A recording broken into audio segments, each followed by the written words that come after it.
Yes, folks, it's Tales from the Jails with John G. Sutton. Do please, come on, you're supporting this channel, yes? I do appreciate it, very much so. Do like and subscribe, and leave your comments down below, any requests, etc. Got my Larry the Goatman hat on today, Tales from the Jails. Going to be talking about two subjects. First of all, one involves a backscuttler from HMP 5 Wells in Northamptonshire. Although she denies that she was having sexual relationships with inmates, and who's to say, but she's been sentenced to 12 months imprisonment.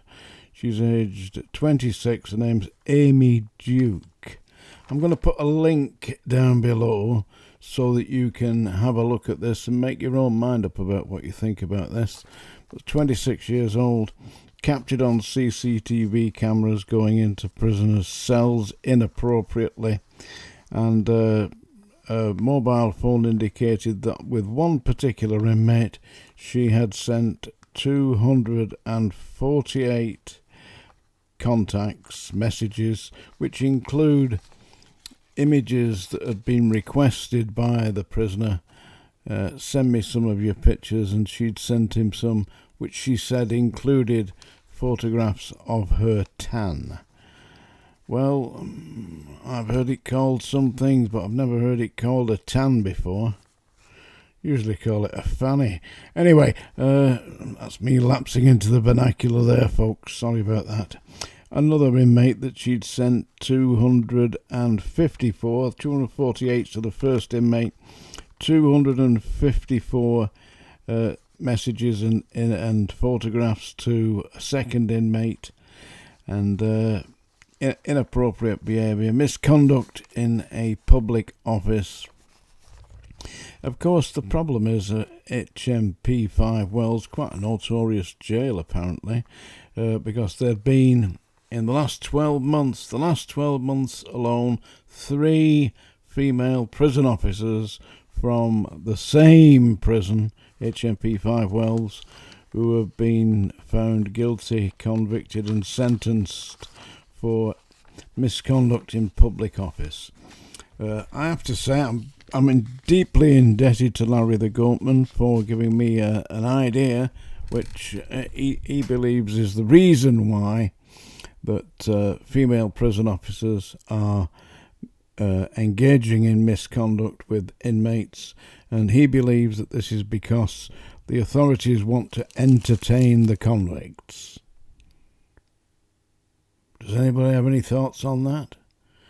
I personally believe it's because they're trying to get the jailing system done on the cheap, and the big boys won't work for that kind of money, not in those conditions. I mean, don't forget, listen, in the prisons you work in weekends, you work in bank holidays, you work in Christmas, you work in Easter, your family life is badly curtailed, you're working in filthy, low-down, dirty, degrading conditions, and at the same time you are being subjected to abuse by the inmates. And in this particular case, the case of Amy Duke, she has obviously been a vulnerable lady and had been persuaded to conduct herself in an inappropriate manner, which has resulted in her being imprisoned. Now, the account of this said, you'll see it in the link down below if you click on that she was a previous good character. So who is feeding these innocent young women? Who's throwing them to the wolves? It's like putting Daniel in the lion's den, except these particular Daniels are getting devoured and spitting the bones out. Ruin her life. I really feel sorry for these people, these ladies, because I know how sophisticated and dangerous these inmates are. You've got to have a very strong mind, and at times you need a pair of strong hands, because if they need to be dealt with, they've got to be dealt with. you're not going to get a backscuttler being able to do that.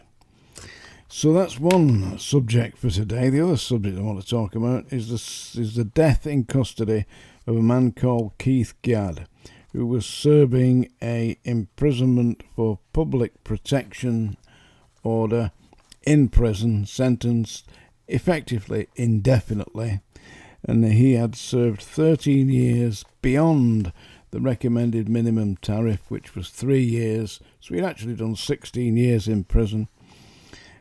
He'd been moved from an open prison to HMP Bristol, which is somewhat notorious for losing inmates to they're self-adjusted, shall we say.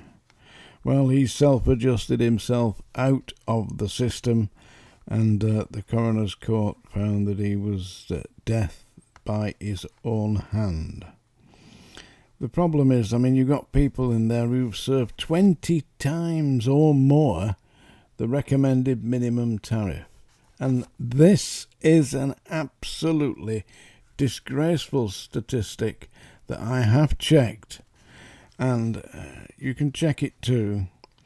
Since the institution of IPPs, or imprisonment for public protection, 94 inmates have terminated themselves because they found it impossible to get a release date.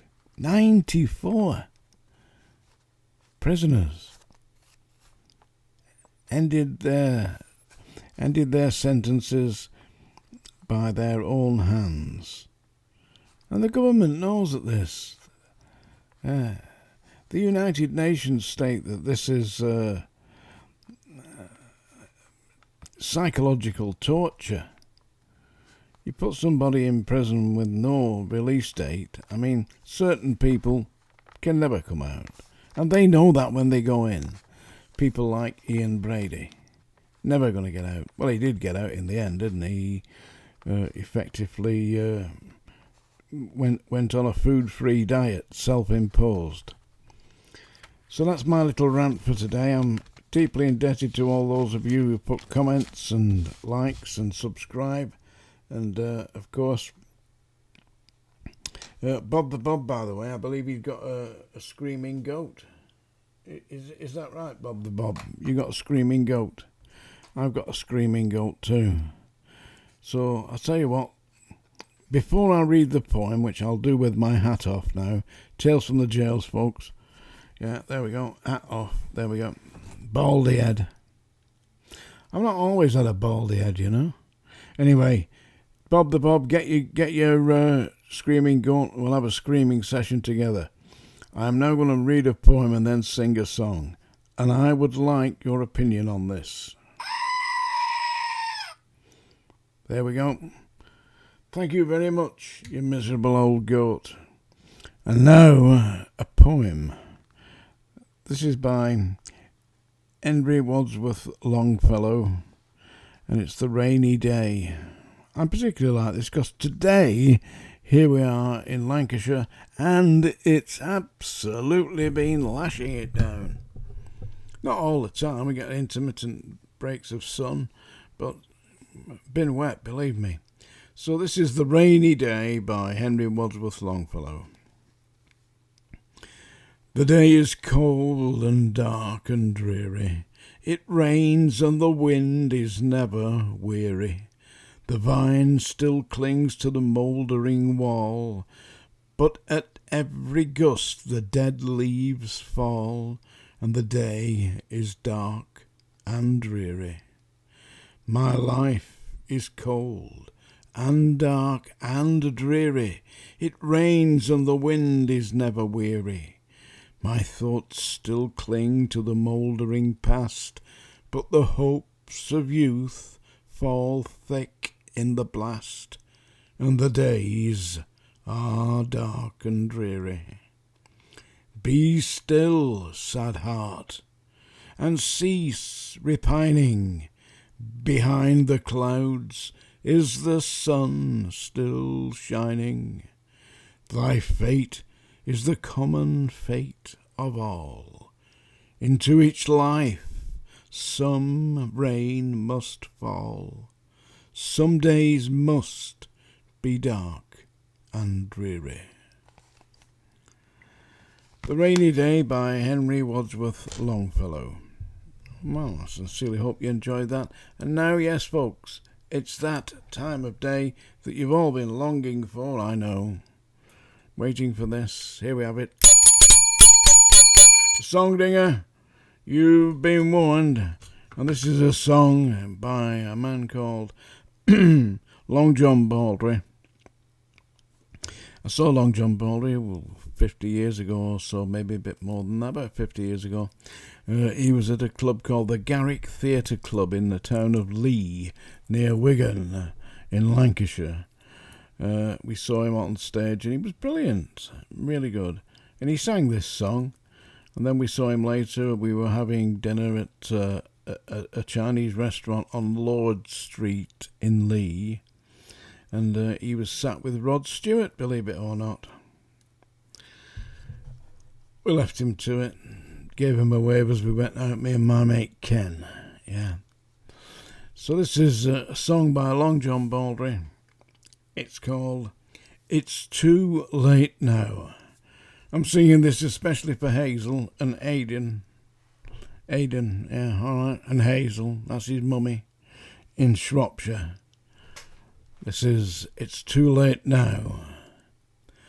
I remember so well the little things, girl, that we used to share.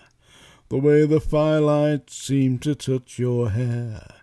The way you smiled, I remember so well.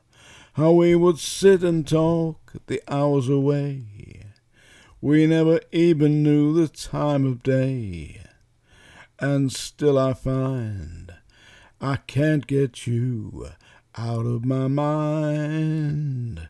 There's one cigarette burning through where there used to be two. Still reminds me of you. You're gone and it's too late now. You're gone and it's too late now. All I have is one photograph in a frame. It's signed with your name. You smile just the same. You're gone and it's too late now. You're gone and it's too late now. I remember so well the way it hurt me when my friends would say, how is Jenny? Has she gone away? Are you alone? They never will know how much I lie to hide a breaking heart. I've only pride to say now we're apart. And still I find I can't get you out of my mind. There's one cigarette burning through where there used to be two. Still reminds me of you. You're gone and it's too late now. You're gone and it's too late now. All I have is one photograph in a frame. It's signed with your name. You smile just the same, but you're gone and it's too late now. You're gone and it's too late now. There's a one cigarette burning through where there used to be two. Still reminds me of you. You're gone and it's too late now. You're gone and it's too late now. There you go. Hope you enjoyed that. It's too late now. It's too late now to get those few minutes back that you just wasted listening to me destroy that song. Tales from the Jails with John G. Sutton.